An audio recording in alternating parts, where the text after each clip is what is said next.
How you doing? Great to see you all. In spirit. I know that right now, if you're watching this, you could see me. I can't see you, but you're here with me in spirit, and always, always great to have you. To spend time with you. And to have you here. So, hope everything is set up okay.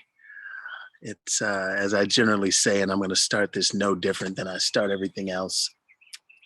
I'm aware of what time of day it is. It's I'll call it dusk. I don't know. The sun is going down now, but regardless of where you are, I hope the sun is shining wherever you are. And if it's not shining on the outside, I absolutely hope that it's shining on the inside, which we find is the most important place, for the sun, to shine. And regardless of what we're all going through, during this time. And if you, see this 100 years from now somewhere, you're saying, Stan, what are you talking about? What do you mean? If you see this, now, right now we're going through what we'd call a pandemic, COVID-19, the coronavirus, or different names, and it's had a tremendous impact on us as a community, as families, as businesses, as individuals. It has struck people in a way that they didn't know they would be struck. And it's been overwhelming for many people. And yeah, I'll leave it at that. So, I mean, for those of y'all listening right now, you're like, duh, Stan, we know. But there will be people that will hear this, or that will, that if you have kids, or kids, or family, like 100 years from now, or 50 years from now, that will be like, so what is everyone talking about during this time of whatever? It's officially, it's probably one of the most devastating times that, we have experienced. And hopefully, this is as far as it goes. And that we find relief, we found that we find salvation, and that we rise above everything that's been going on, as difficult as it's been. There's an opportunity to learn, to develop, and to grow from here, and I'm sure we will. If you feel like that I might say something that might be helpful, or that might help one grow, feel free uh, to to start a watch party, to put in the comment section, because I'm also going to ask some questions from you all, right?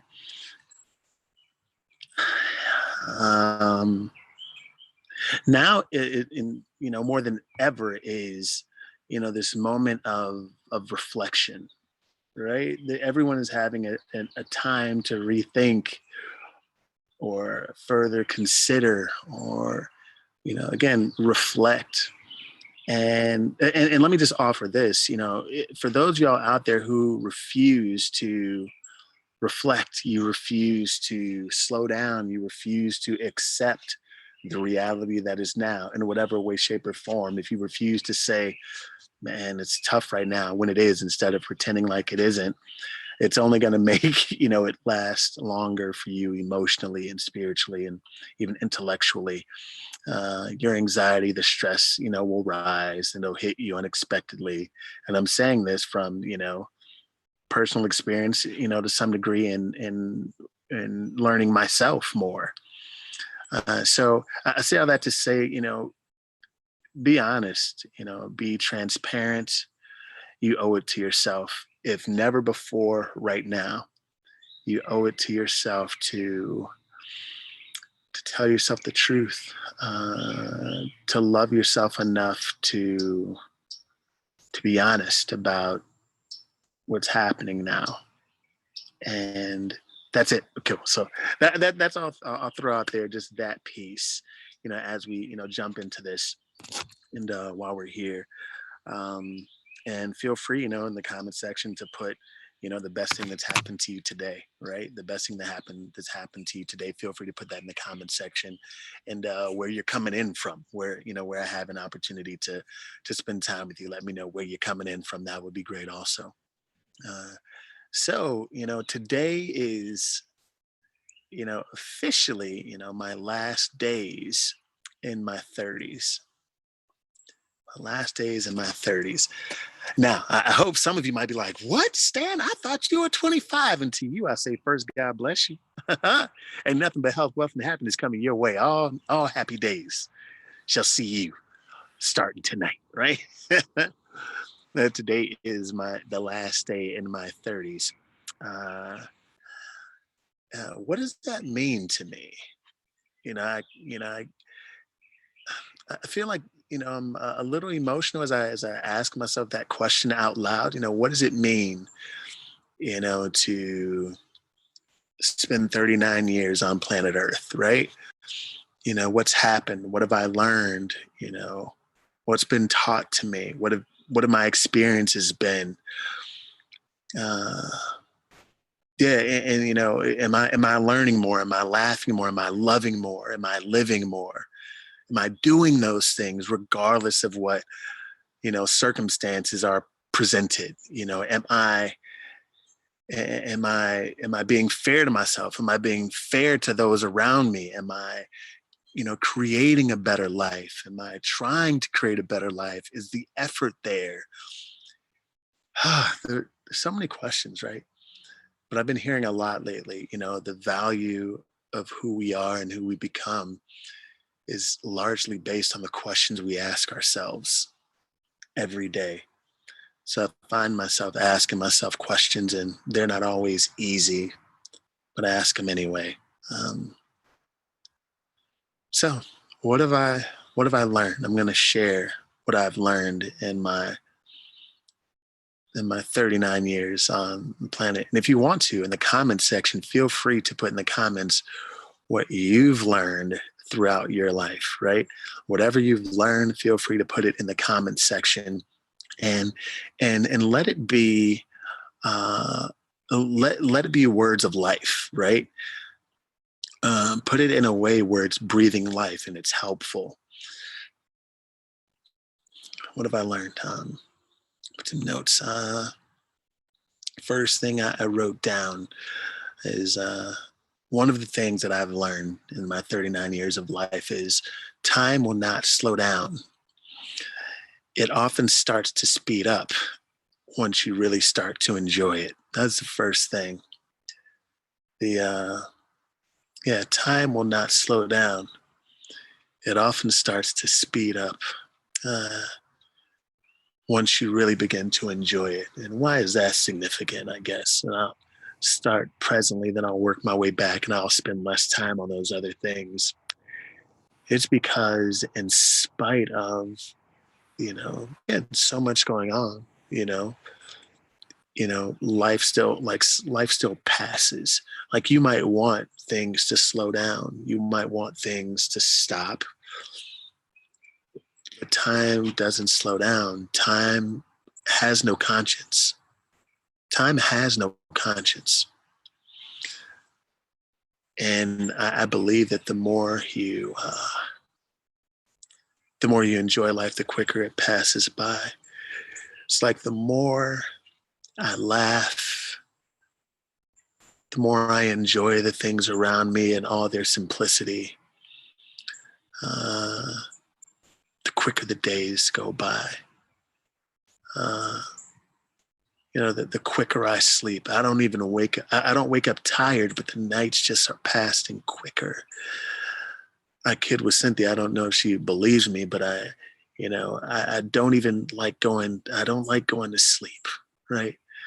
Because I know that when I go to sleep, we'll be one day closer to the next day, and then one day closer to that next day, and I feel like I'm prolonging it by staying up. But as I understand and appreciate and respect time more, or try to, I just know that I have to make the most of it while I have it. As we watch, our little one, Trey or Stanley, David, and Manuel, uh, Pearson the third grow. If you have kids, you know how quickly that happens, how fast time goes. Seems like, recently that he was just trying to crawl or had no teeth. Now he has teeth and he knows how to use them. Or he's running, he's talking, he's creating, he understands, learning sign language and answering us in whatever language we speak, to like it's happening so fast. Um, and that can't be slowed down. So I spend less days being angry. And years ago, had you asked me to describe, I don't know, a characteristic of mine, I'd probably find a very diplomatic way to say angry. For a number of reasons that, some people would find justifiable, others would not, but that was certainly me, some of which my own doing. But I would definitely say that would be a piece of who I was. But even if I am upset or I get angry, I try to spend less time being angry because I know that my friend time has no conscience. And if I spend the entire day angry, right? The day is gone. I go to sleep angry. The night still passes.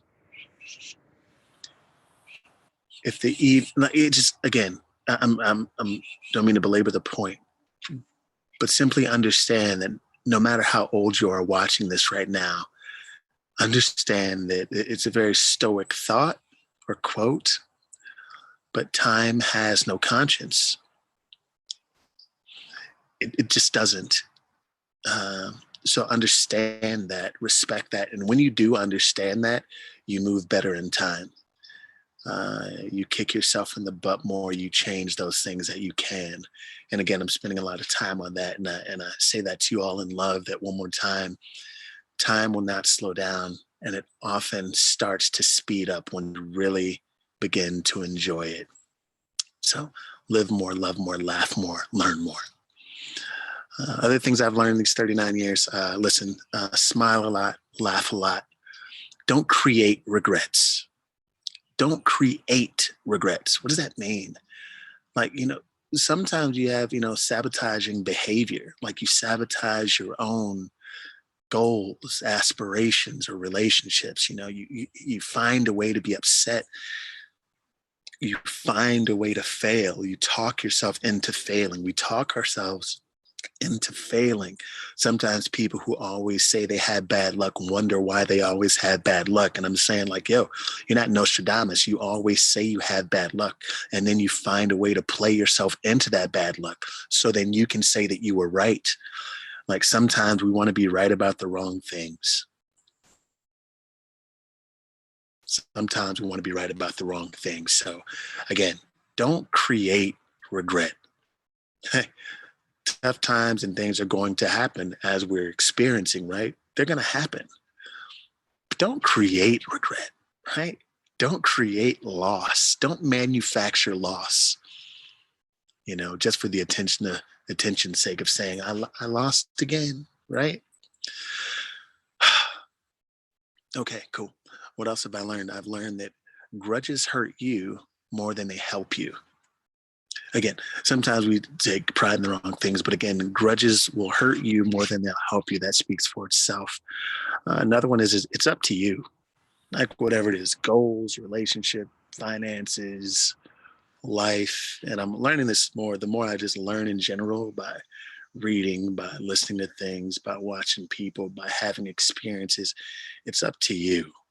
Now, again, there's one of those pivotal moments where, we're looking to government quite a bit, to do some explaining to help us understand. But not like there's no clear picture that ever in my entire lifetime right now that says it's up to you.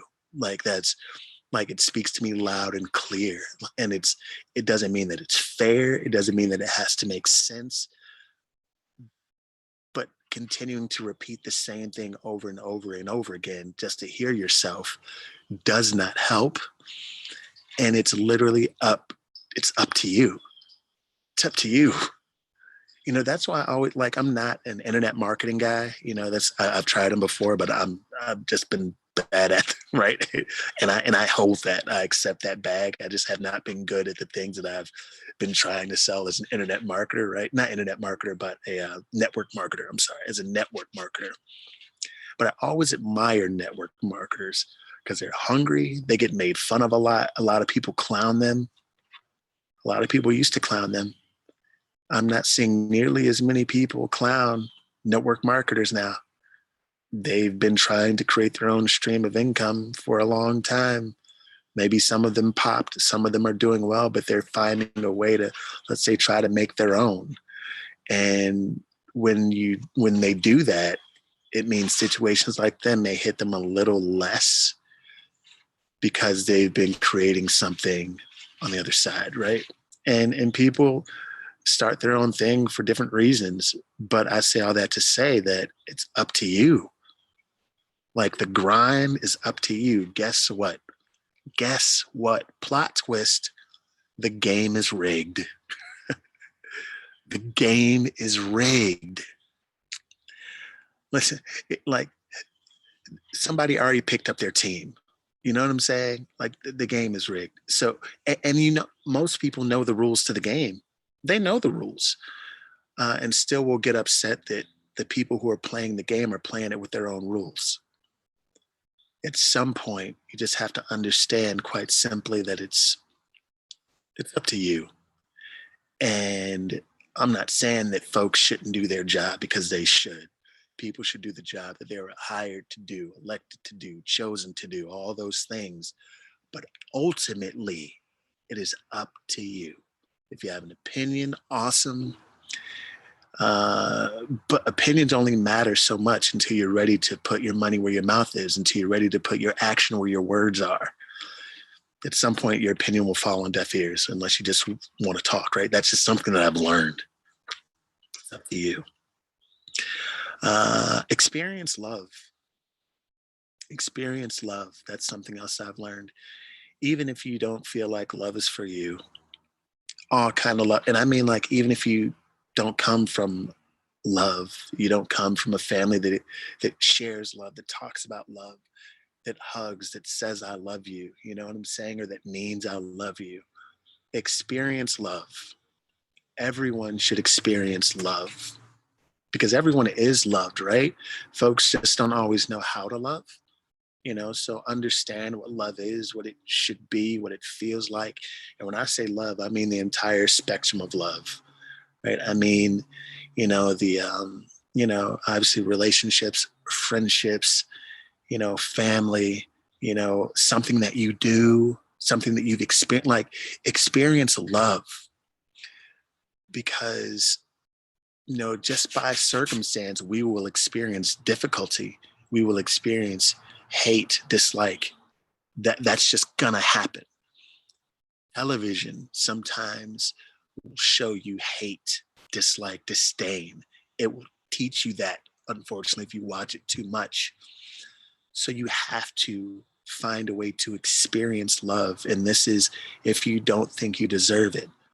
I came from a bad life. I came from a bad family. I came from bad experiences. Why should I have love? I've never known love. Why would anybody like me? Why should it, like all those conversations people have, but you deserve love. Love is yours. You just have to also be open to it and be willing to accept it when it speaks to you. Uh, Something that I've learned: recognize one-sided relationships. Recognize one-sided relationships. It's important. You have to recognize them and then do what's right for you. Because if you don't recognize and address one-sided relationships in some way, shape, or form, you will get bitter. You will get upset. You might even blame the other person when, quite honestly, they're just being who they are. So understand that. Recognize one-sided relationships and then operate appropriately. That means in romantic relationships, friendships, employment like the whole business. Understand, recognize one-sided relationships. I'm almost done. What is something else that I've learned in my 39 years? Everything doesn't have to be an argument. Everything doesn't have to be an argument, man. Listen, I learned recently that a guy,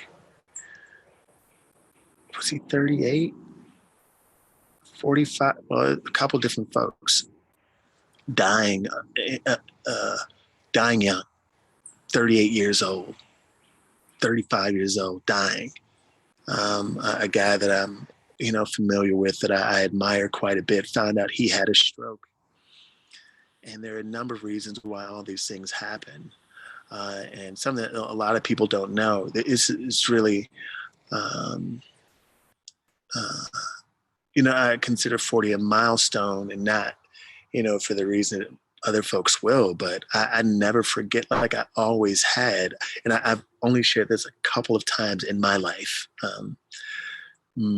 But up until some years ago, I always had a fear of dying young. Like, Stan, stop being dramatic.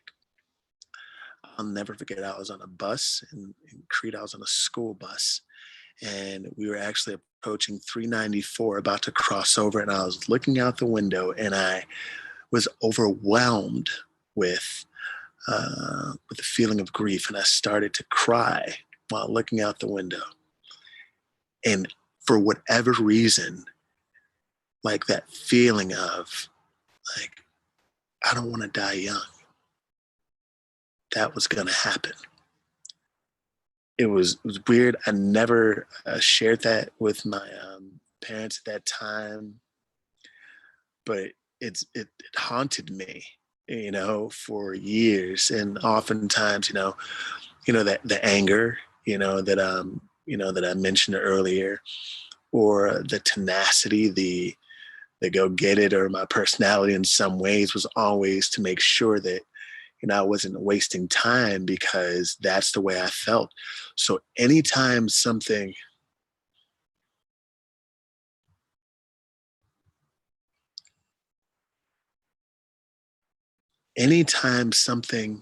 amazing was about to happen, I was always afraid that something uh, would happen to me before I got a chance to experience it. And that was something I had to work through and get past, because then I, like, enjoying the journey wasn't happening as much, because I was allowing something to take hold of me. And that doesn't happen as much, in part because uh, there's a guy, heck, I could call him a mentor, but he was younger than I was, by the name of Hezekiah Griggs. Hezekiah Griggs, amazing guy. In his 20s, like, had tech companies or whatever. Like, he was just a great motivational, he was a motivational speaker, and a mentor to younger kids. The crazy thing is, he was only in his 20s, but his voice was like James Earl Jones deep. When he spoke, you knew who he was. He had a retreat that I would help. I would be one of his coaches during his retreats. And there was a huge bonfire the last night, or one of the nights of the retreat. And during the bonfire, he had you write down your fears, like it was a real fire. The things that these young men shared during this bonfire,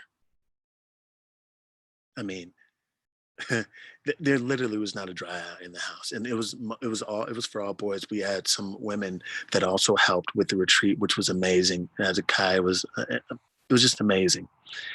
And so, like, when you got done with it, you followed up, and obviously you threw it in there, and you got to stand up on this pedestal, essentially, right in front of the fire. And I was so inspired by how transparent and brave these young men were, that I said to I'm a fraud if I don't release this fear. So I wrote down, I'm afraid of dying young. And it was finally my turn, and I got up, And I walked up on the pedestal and I said it out loud. And with tears running down my face, I balled it up and I threw it uh, in the fire, right? And Hezekiah's voice, and it burns and it is no more, like to hear his voice. And from that moment on, it didn't hold me the way that it once did. It is with great sadness I say that, I'm speaking about Hezekiah in the past tense because he himself died young. Hezekiah passed away while traveling for a speaking engagement. He got tired on the expressway and pulled over to get some rest. And in a semi hit him while he was resting there, for the night. It's interesting because that's something that me and speaker friends I know have done all the time. And certainly before I had any money to speak, I was doing that. Sleeping in hotel parking lots or on the side of the road and stuff. But you know, Hezekiah was such a great dude, and everyone, early on, because I had to deliver that news to some folks, but there was time early on where if I wondered if he, if he, if he, if I burned that feeling in myself, or if he picked up my baggage for me, or if the energy. I don't know. I don't know, but uh, I appreciate him, and I've told him that then, and love him, for creating an opportunity for me to release that fear. Uh, so I wanted to make sure that you understand what matters and what doesn't. Like, you know some things just are not a big deal. They're just not. It's important to live more, love more, laugh more, learn more from people, from experiences. And the worst moments in your life, shouldn't be the times where you feel like you have to be your greatest, right? We can be great during any time, you know. Yeah. So shout out Hezekiah. Love you, man. Um, but again, and I that was love. Like, you know what I'm saying? That was love. That was bonding. That was transparent. And having those moments is important, right? Recognizing that the best relationships are the ones that have reciprocation. You know what I'm saying? It's reciprocation. You know, uh, and recognizing the ones that don't. And again, everything doesn't have to be an argument. Like, walk away before you argue. And again, in the virtual space now, I see a lot more internet beef happening. But it's because some people can't get out the house to go argue with anybody else.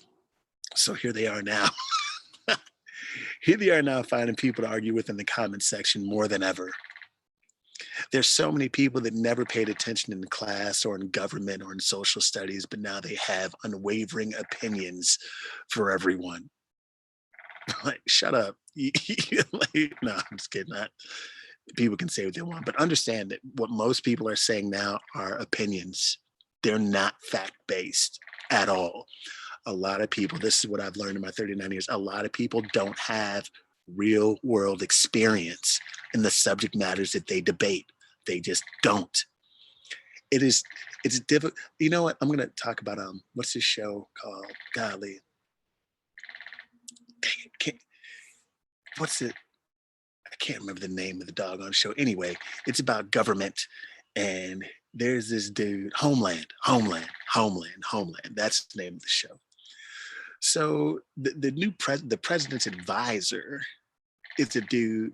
He's advising the president on Middle Eastern affairs, right? But he's never been to the Middle East. And that president is dumb enough to listen to him. He's never been, not just in combat, he's never been to the Middle East. Yet he's advising the president on Middle Eastern affairs. You tell me how much sense that makes. Exactly, it does not. The fact that that dude has his job on it just makes no sense to me, but that exists in a lot of people. A lot of y'all might be shaking your head about, you know, what's going on now with government and stuff, but I ain't even reaching as far as the government. I'm reaching about like your house, your home, your immediate friend base. A lot of people have opinions and speaking about things that they have zero experience or expertise in. Why would you engage in mental, verbal, intellectual warfare with people who don't have weapons? Why? Unless you just want to do it for sport because you have time. Why engage in intellectual, emotional warfare with people who don't have weapons? Why? Right? Like, how do I have, you know, conversations about international affairs and with someone or debates with someone who has no experience in international affairs or with race relations or socioeconomic situations, right? Like, why debate that? Why debate that unless you just have time? And let me tell you why that can be frustrating and impossible unless someone wants to learn, right? Listen, and I'll just mention my son. So it would be like if as he begins to speak more, if I taught him that his right foot was his left foot and that his left foot was his right foot, I could teach him that. It wouldn't be, I could say, no, no, no. In my mind, in my world, the right foot is the left foot, the left foot is the right foot. And then I could teach him that until he was 15 or whatever, until he was 7, 8. It really wouldn't matter. Even if he went to school, I could still teach him that because I'm where he came from, right? Me and his mom is that's where he came from. And then one day he's 25. And then he's telling people, oh no, your right foot is your left foot, and your left foot is your right foot. And you couldn't pay him to believe the opposite. You could not sway him in any way, shape, or form because it's a part of his DNA. I'm saying all that to say some of y'all are debating with people who have their ideologies and opinions woven into their DNA. You can decide if you just want to be frustrated for sport or give yourself undue anxiety and depression and stress for folks that have no intention on changing. That is in part what I've learned in my 39 years. Couple things left. Apologizing doesn't make you weak. Apologizing doesn't make you weak. Just know that. It makes you stronger. It makes you more reflective and resilient. Apologizing does not make you weak. It just doesn't. Be willing to look deeper inside yourself when you know you have fault. You don't even have to wait for someone else to apologize. Well, when they apologize, I'm gonna apologize. Shut up. Just apologize, right? Just do it for you. Do it for you. And apologizing doesn't make you weak. And here's something too. Everyone doesn't know how to apologize because they haven't seen it before. They haven't experienced it before. They didn't grow up watching people apologize, right? What else? Best leaders actually follow effectively. Right? In my 39 years of life, I've understood that some of the best leaders just follow effectively. They find the right people to do what they're not good at. They're humble. They listen to the people who are better than them, you know, in a respective area or field. They're willing to learn. That's it. The other things that I've learned in my 39 years, learned that I'm fortunate. I'm extremely fortunate. You know, my parents cared. They sacrificed far more than, you know, I will ever know, right? Far more than they'll ever tell me, but I know they sacrificed a whole lot. They love me more than I love myself. And now having a little one, I understand what that means. thankful for, my sisters and all that they've taught me in every way. Uh, and, who they push me to be, in their own ways, right? Everyone motivates in different ways.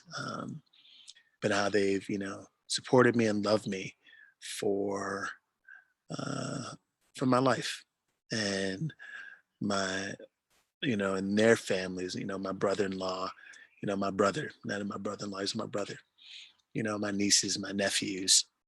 Uh, I love them deeply. And I've learned that, all I can do is control, my love. And then, hopefully that gets reflected in their love, and being able to experience it and watch them grow is a gift. Like every day is truly a gift. I've learned that Cynthia was sent directly for and to me. I've learned that um, from the moment we met in the Velvet Room to our time lost, to regaining that time and still knowing that time has no conscience, for me to then, respect time and learn to be better about what I do with it and who I make time for and with, has been significant.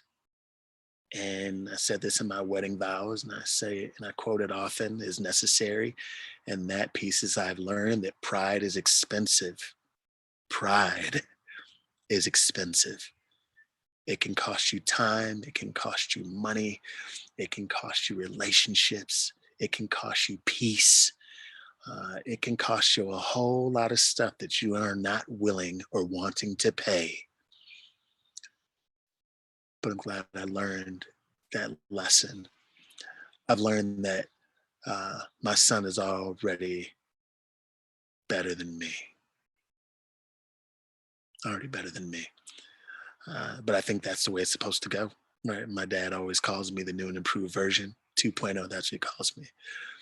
So I'd be remiss if I didn't say, hey, Stanley the third is the new and improved version. He's Stan 3.0. That's what I've learned in my 39 years of life, is that I want everything and everyone that comes behind me or learns from me to be better than me. We are a reflection of what we leave behind. We are, and I mean that in every way. The people we teach, the people that watch us, the people that learn from us, the people that we create, right? We are often a reflection of what and who we leave behind. And that's what's important, especially when you talk about being responsible for humans. And obviously, teachers out there who are amazing and sacrifice themselves, sacrifice time with their own families to teach someone else's kids and their family, right? That's important. That's why, listen, having kids, this is what I've also learned. People in society, in some ways, commercially, do not explain how difficult having children is. You watch it on commercials or in a movie or My Teen or whatever, and it's like, oh, I can do that. Listen, I have learned that there should be more support out there for women who have children, who do work. There should be more, not just physical assistance, but emotional assistance and resources for those who create life. There's a lot of people out there who create life because they think that then they can have someone to love, and that someone will have to love them. Listen, that ideology, that thought process is a painful one. It's a painful lesson to feel like you can create someone, and that person will have to love you or have to need you, because you may not be aware of the psychological and emotional stress that comes with having a child. That breastfeeding is not sunshine and rainbows. That after you have the baby, it's like, oh, tip top shape. We're all gone. Let's go now. No. That yes, babies do wake up every hour, every 2 hours early on. And they're talking the way they know how to talk, and that's by screaming. And you can't stop them. What's cute about that? Right? Like nothing. You know what I'm saying? But those are things that aren't discussed. There's also somewhere, let's say, you know, being a mom sometimes mean again what I've learned or watching, like being a mom means not talking about how difficult it is to be a mom, talking about how difficult it is to have a baby, to conceive.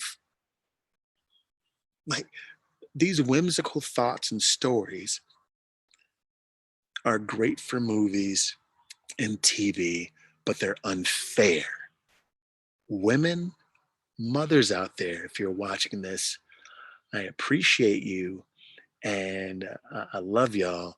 Y'all do a whole lot, and you hold yourself up to a standard that you may not, you shouldn't have to hold yourself up to because you're human. And creating a life is a miracle enough without pretending that you were perfect while you did it. It's difficult. It's difficult. What else have I learned in these 39 years and certainly the last few years, more specifically? Men, men. And again, I'm a manly man. And when I say a manly man, I say that like I'm probably more of a traditional roles kind of guy. That's just how I am or how I've been.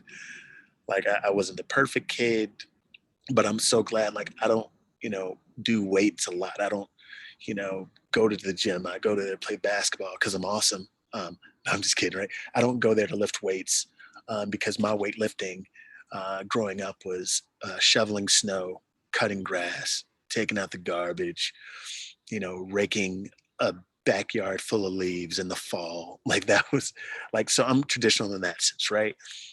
Still learn how to cook. I'm not crazy about dishes, but I'll do them, that kind of stuff, right? Because feel like in life everyone just has their positions. We learn different positions as we go, what works, what doesn't work. So I'm traditional in that sense, right? But I feel like every family is a team, and people need to realize what position they play, right? Okay, now men, as it pertains to women and conception. Listen, listen. Creating a life is a two-person job, and it's been researched that who your kid becomes early on is closely associated with how the carrying mother was treated and how she feels during her pregnancy. Even if that was not true, this is my advice for men who are about to have children, a kid, or thinking about it. If you are intimate with someone, you all should go to the doctor together, period. If you are having a romantic, intimate relationship with someone, if you care enough about them to hippity dippity with them, you should care enough about them to go to the doctor with them whenever and however necessary. Um, Hopefully, it's not Tim. That is something I'll just say that I did my best to do. Go to every doctor's appointment. Doctor, hey doc, I got some questions too, doc. Like I want to know what's going on. What's this diagram? Okay, tell me more. Like ask questions. A woman's body is so complex. There's so much going on, and a lot of women won't tell you that a lot that goes on with their body terrifies them. But I've learned that you can also become a better partner, a better friend, a better loved one, if you're willing to learn those things that other people love about themselves and need to learn about themselves. That is what I've learned in my 39 years of life. Um, so for those of y'all in a relationship or in relationships or want to be in relationships, when things get intimate, like have that discussion, go together, talk about it on the way home, in the office, ask questions. Like, it's something that is often overlooked, but it's a big part of relationships. And even if she never says, I want you to come with me, volunteer to go, volunteer to drive. I'll take you. I'll take you. Because that's just going to go a long way, you know? This thing about life, and I'm just talking about everything I've learned in the, 39 years. I've learned a bunch of other things too, but we don't want to be here all day, right? The truth is, I don't have everything figured out. I can be just as terrified and scared as y'all. I just try to go anyway. I remember a few years back, I was in the kitchen with my dad. I was visiting, and we were talking, and I finally had the guts to ask. I mean, I admire my dad. Like I love my. When I found out I was going to be a dad, like that alone was emotional because I just wanted to, like, I wanted to be as good as he was, and I'm still working on it, Pop. Right? Like I just admire him because like parents do certain things they just never tell you, right? Or how hard they work, what they've done. Anyway, but one day I had to guts to ask him because he's, it's like, to ask, Dad, like, like people sometimes wonder why, even growing up and in college, and some people say I don't do well with, authority or reporting to people. That's in part true. I don't intimidate. Yeah, I'm not intimidated easily at all by anyone.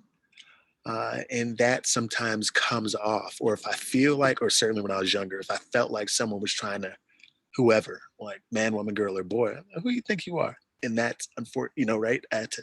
I've learned to curve that, understand what that is. And anyway, in part because the only man on planet Earth that I could say at the time, like that I feared, right? For no reason, right? Feared or respected beyond words. It's my dad.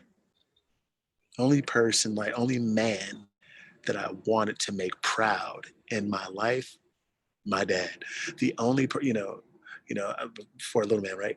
The only person uh, that I felt like I owed something to is my dad.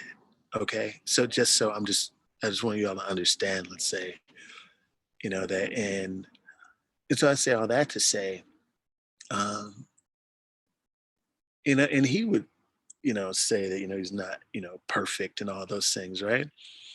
But one day in the kitchen, I asked him. I said, Dad, do you ever do you ever get scared? I'm a grown man by this time, right? Asking my dad, and he was almost puzzled, right? Like,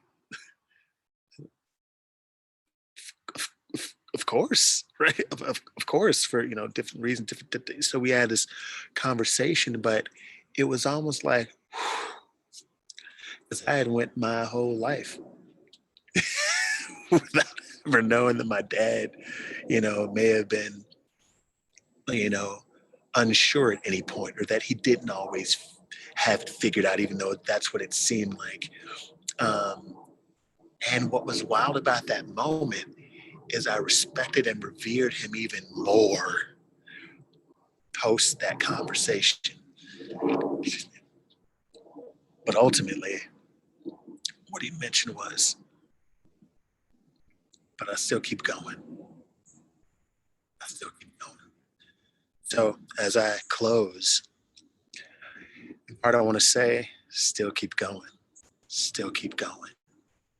I want y'all to remember to live more, love more, laugh more, to learn more.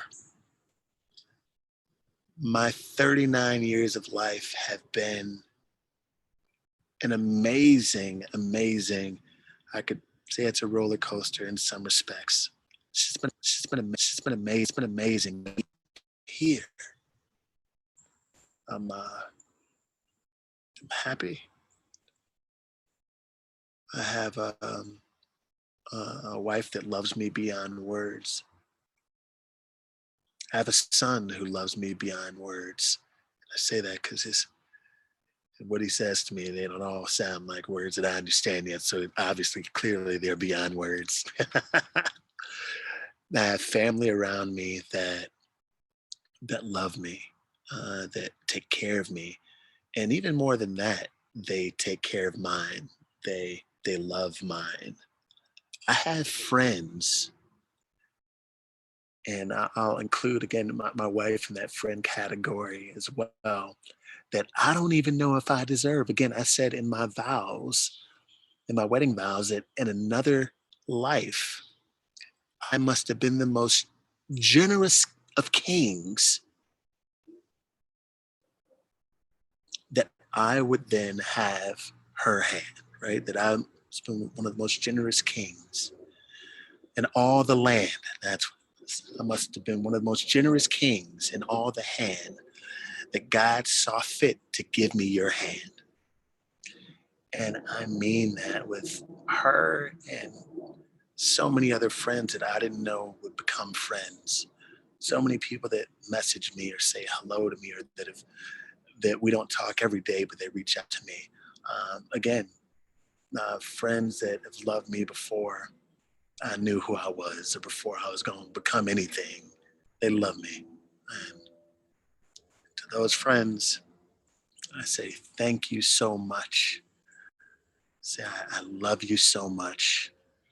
And there are, you know, there's a lot of people, and I've mentioned Mike in some of my keynotes. He was my roommate in college, Mike Ebbing, and I could safely say that Mike has saved my life before. He's been there before. He's been there in the trenches before. I've learned that you can't pay for great relationships that will be family in that way at that age, at 18, 19 years old. I've learned that because you can pay. That's a whole different conversation. But for the relationships I'm speaking about, in that point in my life, I absolutely could not have paid, to have a friend like him, look out for me the way he did, without wanting anything in return but a friend, if that. Um, my other friends that I've met, from Mexico to Spain to Laredo, Texas, to Crete, Illinois, from Marian Catholic to Missouri Western to Texas A&M International, uh, to Canada, to whatever other places I've lived, to certainly the ones that I call family here in Atlanta, Georgia. I don't even think I really have friends in Atlanta, Georgia. I got family. I got brothers. I got brothers. And so it's like it's like I got, Mike, David, uh, Bruce, brother-in-law, but that's my brother, right? Is Phil, TK, Jason. There's a host of brothers uh, and sisters. Shout out LTA, love y'all because y'all love my wife. That's why I love y'all most, because y'all love her. Who they call me their brother, and so I appreciate you all breathing life into my life and making my 40th birthday amazing, because I, every day is a birthday to me, and tomorrow just makes it ultimately official. So, in parting, I say, I love you. I thank you. I appreciate you all beyond words. Mom and dad, I appreciate you most, because if it wasn't for y'all, this conversation is super awkward. Just trees. That's it. um, my wife, my son, family. Whenever you watch this, know that you are loved. This is to everyone, that you are loved, that you deserve love. And life is so much better when you enjoy it with other people. So even during this time, one of my good friends and brothers, Noel, brother, like this is not, this isn't social distancing. This is physical distancing. And I probably said that wrong, but when he said it to me, like, you're right. Like, just because we're physically distant, we don't have to be socially distant. And the better we learn that, the better we will be. So thank you all in advance for your love, for your support. I wish you all much health, wealth, and happiness, and wish you all peace and love as well. Excuse me. I don't know if you have any thoughts or questions. I'm just going to check my phone to see if you all left me any comments or said anything. I don't know. If you did, love y'all, love y'all, love y'all, love y'all. Um, appreciate you all. Thank you. I think, yeah, I think that's it. I believe so. I'm just checking to make sure I don't miss anyone or anything. And my phone is about to be kaputs. Um, but thank y'all. The story is still being told, and we're still writing. And so I want you all to continue to write your own story. As you can see, it's getting dark out here. I've been in the wilderness a lot. Again, apparently, I'm a much more of an outdoors person. I've just kind of I got my shoes off a lot outside. I'm just learning more about me. So y'all do the same. Thank you, thank you, thank you, thank you, God, um, for having me around. And I want a whole lot more of these. Um, please love everybody. Love yourself first, most importantly. And remember, 24/7, 365, and 1/4 days a year, my people, that you're good, you're great, you're worth it all day, every day. Love y'all. Be good to yourselves and watch the world around you be good to you too. This is Stan Pearson, the second, for the last time, is 39-year-old Stan Pearson. You heard it here first. This has been a reflection of my 39 years on earth, but here's to many, many, many more. And may you join me in those. I love you all. Peace.